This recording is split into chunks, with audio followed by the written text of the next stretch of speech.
Claire Harris Stone breathed in the faint scent of roses from the courtyard garden below as her yielding body swayed to the strains of In the Mood, drifting out the open French doors.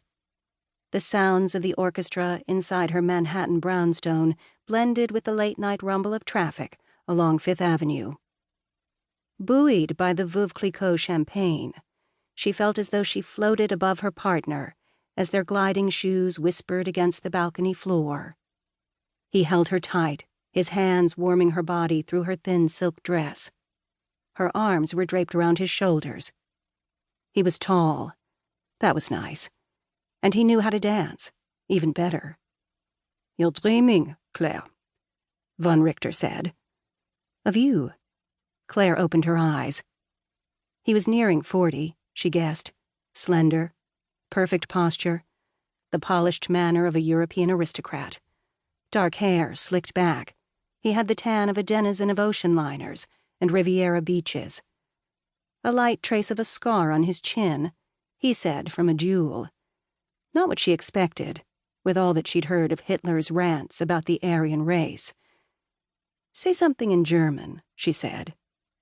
He spoke against her throat. "What did you say?"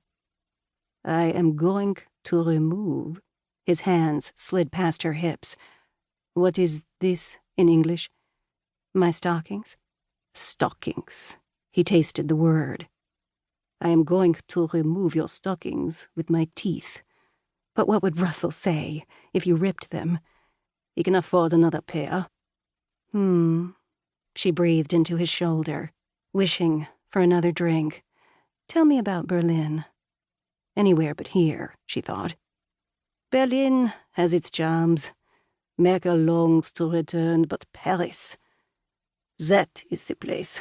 The clubs, Josephine Baker dancing, the Moulin Rouge, Pigalle, the women. Well, I won't say what they do, only the French take the pleasure of a woman's body so seriously." Claire felt his fingers slide closer to her thigh. At least this one was a charmer. She rarely was so lucky with Russell's clients. She flirted and tempted, and then her husband came in for the business kill. With one sure hand, von Richter guided her across the floor to the rhythm of the music. The other hand discreetly explored her, gliding across exposed skin from the nape of her neck to the leg revealed by the side slit in her gown. "When is your husband going to join us?" He gestured toward the doors with his head. "Poor Merkel grows tired and impatient inside." She composed a pout and threaded gloved fingers through his hair. "You're not having a good time?" "I would prefer your husband never return, lovely. You are sublime, hostess, entertaining your guests until he arrives." "Yes, I am." She pulled free, leisurely swatted at the hand reaching for the curve of her behind. She blew him a kiss. "I am going to check my stockings. Sharpen those teeth." As she stepped inside, Claire squinted at the glare from the glittering chandeliers. The 32-piece orchestra dueled against chattering voices and clinking crystal. Men in tuxedos and women in sparkling gowns chatted in clusters across the ballroom floor.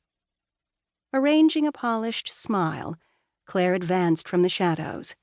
With an imperceptible flick of her hips, the glittering cream folds of her dress swept around her legs like a curtain of stars poured onto the white marble. All eyes in the room swiveled toward her. A sharp voice cut through the din.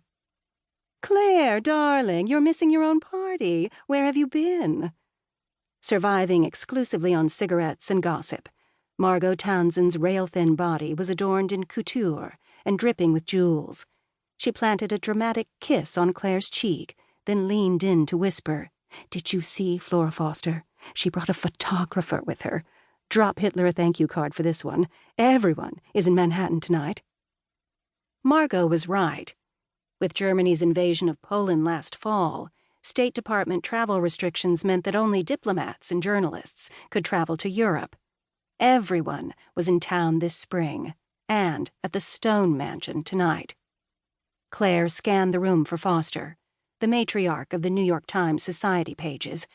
She'd written up Claire in her column a number of times in the past year, but a photo spread was a significant accomplishment.